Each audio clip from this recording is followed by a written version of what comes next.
Hi everyone, it's Gabrielle, and I'm back with another episode about what people's lives are with disabilities.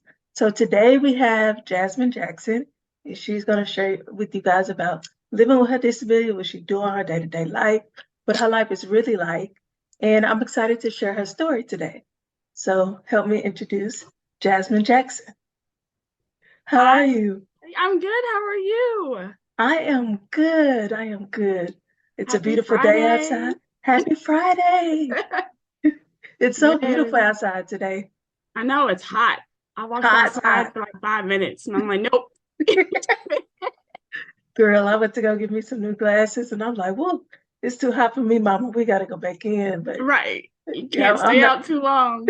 no, I'm not ready for this weather at all. So Oh no.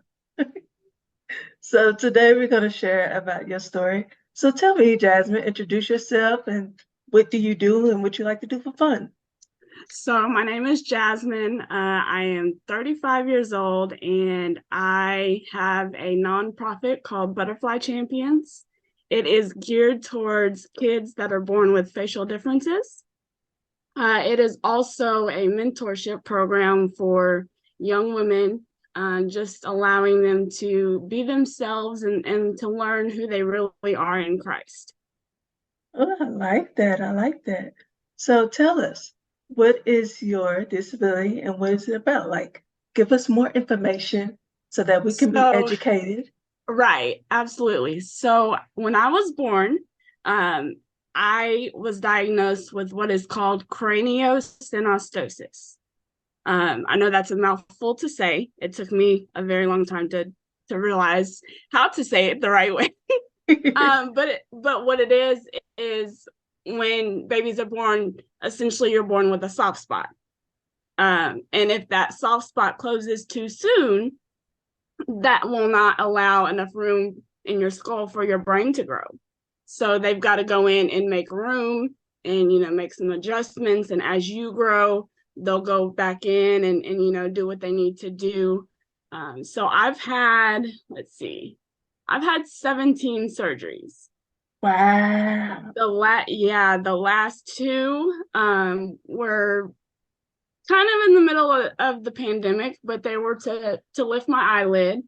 I have part of my rib in my nose, which not a lot of people know that, but you can take other parts, your rib or what have you, and they can use it to help form your facial features. And so I have part of my rib in my nose.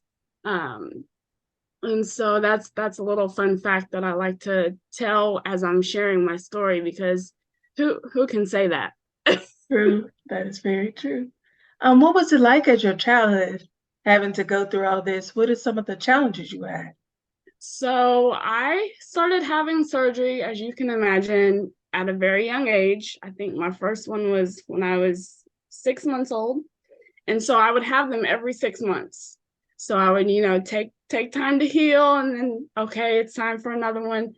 So it was process. And I had to be very careful, as you can imagine, not to bump into things or pull stitches or staples out. And so it was tough, but I grew to get used to it per se.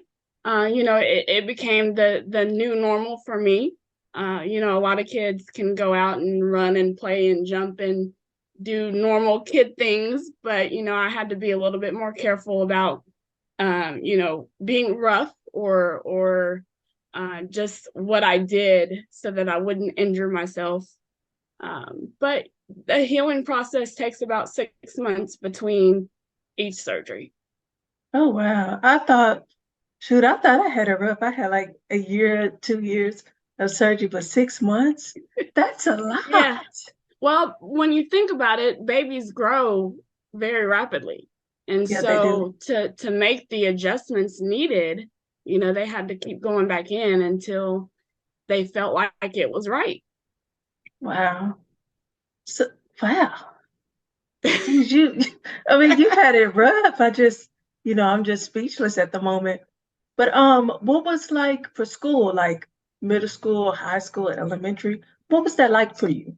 So I really didn't have any issues until I was 10 years old, going into the fifth grade. We had just moved to North Carolina, which was completely different. You know, the schools are different, the atmosphere is different. So I encountered my first bully at the age of 10 years old. And you and I both know if you hear something long enough, over and over and over, what you start to believe it. Yeah. So I remember his name, I remember everything. But I had this little boy come up to me one day and Hmm. he goes, "Ugh, what's wrong with your face? You're ugly." I'm sorry. Yeah, yeah, at 10 years old. And that was the first experience with that. Like, I didn't know how to react to that. I was 10, Right. I mean, we babies, we don't know. right? But again, as I got exposed to more bullies and more, taunting and things like that, unfortunately, we start to believe the things that were being spoken, um that things that are being spoken over us, we start to believe them if we. Hmm. So I remember, and I don't know if I've ever told anybody this part, but I remember going home one night and writing in my journal, "I'm ugly, over and over and over and over," because that's what was being No. told to me. And again, I was young, so I didn't, you don't know any better at that point. You don't know, at 10 years old, you don't really know who you really are. Right. You You're don't know your discovering yourself. Yeah, you don't know your true identity in Christ. You don't know, you can look in the mirror and you can tell yourself, what you're hearing about yourself all day long, and that's what you're going to believe. But at the end of the day, and this is what it comes down to, is okay, as I've gotten older, um, I've realized who I am and I've realized whose I am. And it's not easy every day. At 35, you still struggle with certain things and aspects of it, but I've gotten past it. You know what I mean? You Mhm. you still have the struggles of, oh, I don't necessarily look like everybody else, and I'm sure you can relate to this, but um you know God has made each and every one of us for a specific reason, a specific person, and excuse me, you are who God says you are. You are. And And it's okay to be different. it is. It, I have to learn that myself. A lot of times when I'll be like dances and stuff, I'll be uncomfortable because I can't do the dances as everybody else. Though I would dance now. I wasn't shy with that because I love music. So I would dance, but at the same time, it's like, okay, everybody's watching me. I can't do this and that. And so even so I get it because for me it was always that, oh gosh, this looks weird. This looks funny. And so, yeah, I understand exactly what you're going through with the challenges. And so how's your life now, like at 35, in your 30s or your 20s? What did you learn in that span of time as well? so right. So, I you have to learn to be okay with you. You have to learn to be okay with accepting yourself for who God made you to be, because at the end of the day, your story is not for you. Your story is essentially for somebody else. And how many other people can you bless or encourage or help through whatever they're going through by what you went through? So, you know, it's not for you to keep to yourself. It's for you to share with other people so that they can be encouraged and they can walk through their journey just like you're walking through yours. And that's what I'm doing now. I taught preschool for 8 years. Um, and that was challenging in itself, but it was also rewarding. And now I work for the Potter's House of Dallas in customer service, and that now I really feel like God is positioning me to move into what I'm going to do in the future, because Butterfly Champions is going to take off, and it's going to be everything that God intended it to be. And I can't wait to see what happens. I can't wait either, girl, because I'm gonna be right there with you, supporting I, you, I know. doing, doing whatever I got to do, and of course, everyone that's listening right now will support you as well. So I get what you're saying, how like challenges with work is a little different, then it get better, then it gets, worse in there, then it get better. So you said it was challenging with the preschool. Why is that? Well, because again, you know, kids don't know. And even now that I'm older, um, and it's not just kids, some adults, they see you look different and they want to ask questions, or some kids would ask me, well, what's wrong with your face? Well, how about we ask a little bit differently? Like, tell me what happened, or something. But it's how you ask. It's not necessarily the question of what happened. It's how you approach it, Right. and how you go about it, not to make that other person feel uncomfortable, True. because we already know we look different. Man, it's challenging. Like sometimes I wish I could just walk in Nike. I love Nike. So when I walk in there, everybody's staring, and I'm just like, geez, I cannot buy like one pair of shoes in peace. So Can y'all just leave me alone? right. So I just actually now I just let my mom go get them because I'm like, Mama, I just can't deal with the staring. And so I remember recently we went to Houston for spring break with my nephews, and we went to the mall, and they would not stop staring. It was the whole time. And so Right. I was like, this is so frustrating. But what I've learned that like being that to be like me is, Mm-hmm. everybody don't understand, so they have to be educated. So like I'm learning to like just take it more so and just understand that hey, everybody's not educated. And that's okay. Right. Everybody just don't know. But once you tell them, I think they will learn and be more open and listen and taking what we say and kind of apply it to their day-to-day life. Right. The next question I have for you is, do you date? Have you dated? What's that like for you? Girl, you And gotta wait on. I'll share my story too, so don't be shy. No, no, no, it's okay. I have, but I've also learned to wait on God, because uh oh, it's hard. It's hard not, being like everybody else and not feeling like the prettiest girl in the world. And just because you see everybody else getting engaged, getting married, this, that, and the other, and you're like, well, what about me? Right, me But too. but here's the thing. God has God has a plan for everybody, and Mhm. he knows the desire of everybody's heart, yours, mine, anybody else listening right now who feels like they're never going to have that moment. It's never going to be their turn. It'll come.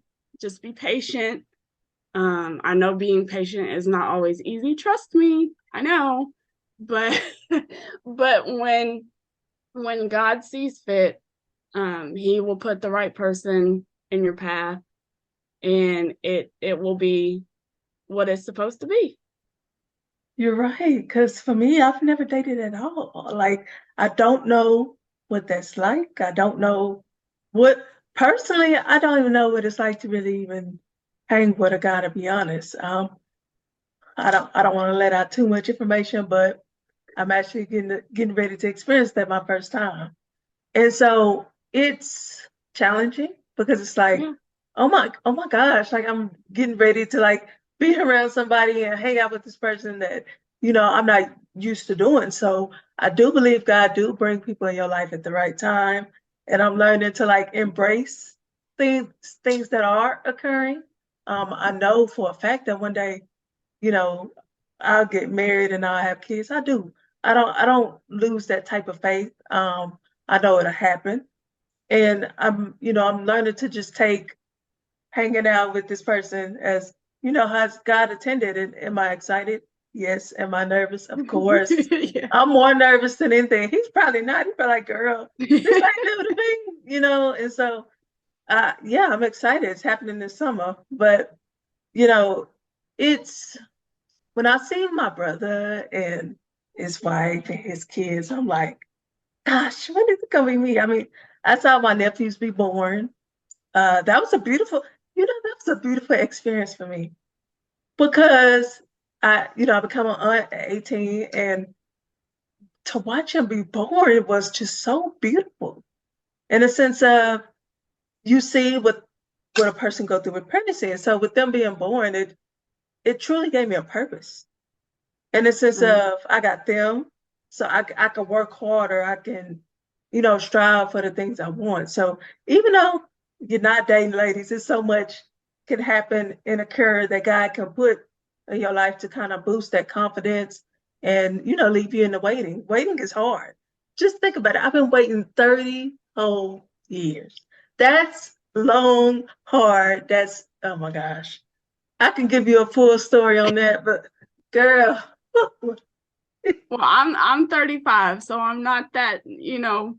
much further ahead of you. But the other thing I'll say about that is this: learn to be okay with you. And it's not always easy, but learn to love the person in the mirror.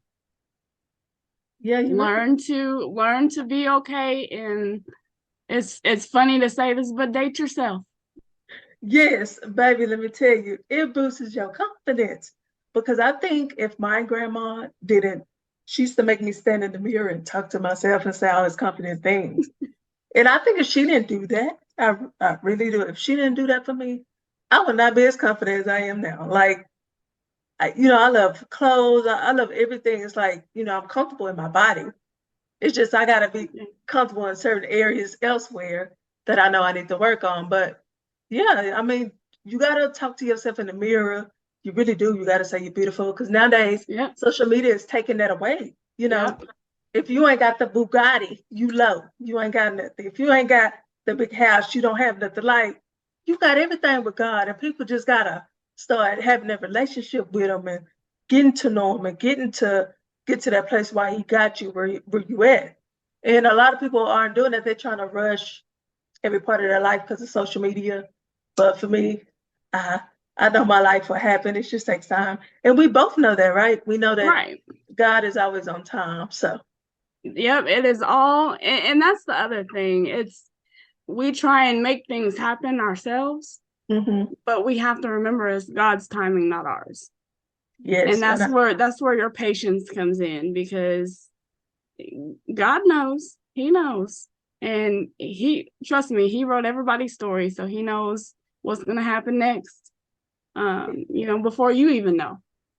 he So does. I mean, he knows the hairs on our head. What man knows that? He knows everything about us. He says, I knew you when you were in your mother's womb. That yep. is huge. Like, that's beautiful to know that a man you never met knows you, knows Yeah. every part of your life, your emotions, your happy, your good days, your bad days. That is beautiful to me. Like, Knows you, how loves can you you. not? I know, how can you not serve a God that knows every single detail about you without you Yeah. even having to do it, in the flesh? In the flesh, we got to tell people who we are. We got to tell people this and that. With him, you ain't got to do nothing but just live. That's And it. that's so I hate talking about myself. You know what I mean? Girl, we can sit up here and talk about God all day, you and I. Like what do you like to do? I'm not gonna go. Let me write it down for you and just give you a piece of paper, because I'm not gonna keep going through this. Yes, that's what it's like. And I'm like, it seems like each time somebody occurs, like, okay, I got to tell you my favorite color. We got to go Right. back to square one. Your And favorite food, your favorite color, your everything, favorite movie. all of it. You got to do it all. And it's like, woo. But, I'm just happy that all this 30 years is that I've been able to put into my purpose and been able to really have a relationship with God. I feel like I'm glad that that has happened, 30 years of Yeah. just me and him, because it's made me stronger Yeah. in a lot of ways where I was weak at one point. And I think that's very important to build that relationship with him. And a lot of people should really do that, especially at this day and time. I mean, people Right. dying every day, babies, so much is happening, and that's the time to really get to know them. Right. Absolutely. I agree. So tell me more about your organization. How did it come about? How did it happen? Like, we want to know. So, so my surgeon actually, he's passed away now, but back in 2014, I went and met with him and his wife at the foundation office here in Dallas, and I wanted to do a 5K race. And he said, "Well, we've already done that, and it didn't turn out so well." And I said, "Okay, well." I went back and I started thinking of what I could do to help because I've been there. I know the need. I see the need, and just to know that there's other families out there with kids that if they don't get the help that they need, they could essentially pass away or not have the life that you know they would if they would have surgery, if they could have surgery. So I started thinking about what I could do, and I came up with Butterfly Champions. And the way I came up with that name is you think about a butterfly and the transformation that it goes through to get to a butterfly because it doesn't look like a butterfly at first. And so if stage one is not so pretty, and that's I thought about it. That's how growing up and going through everything, that's how I felt. You don't feel pretty because you're different. And so just having to go through that transformation, and then being able to be a champion because you've survived, you're thriving.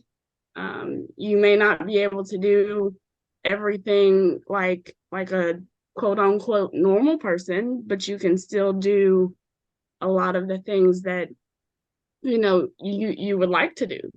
And so my goal is just to reach as many kids as I can and help them overcome the obstacles of being different, not being included, because you don't want to be the one that's leaving a child out because they're different.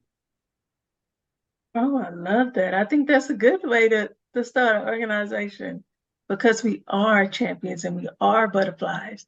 And when you conquer everything you went through, you know you can fly. That's the Yeah. beautiful part of life. And I like that so much because that is true. I think people with differences do need to know how to become a butterfly and a Mm-hmm. champion. Just because even if they nonverbal, they still deserve a regular life. I think for me, I'm very fortunate to have family who just said, Gabby might have cerebral palsy, but we gonna treat it as normal. And if they didn't do that, my life would be probably totally different. I feel like all of them, everyone in my family is a hero to me because they Right. push me to greatness. And I think that's very important to have. So your organization is gonna prosper. I know it is.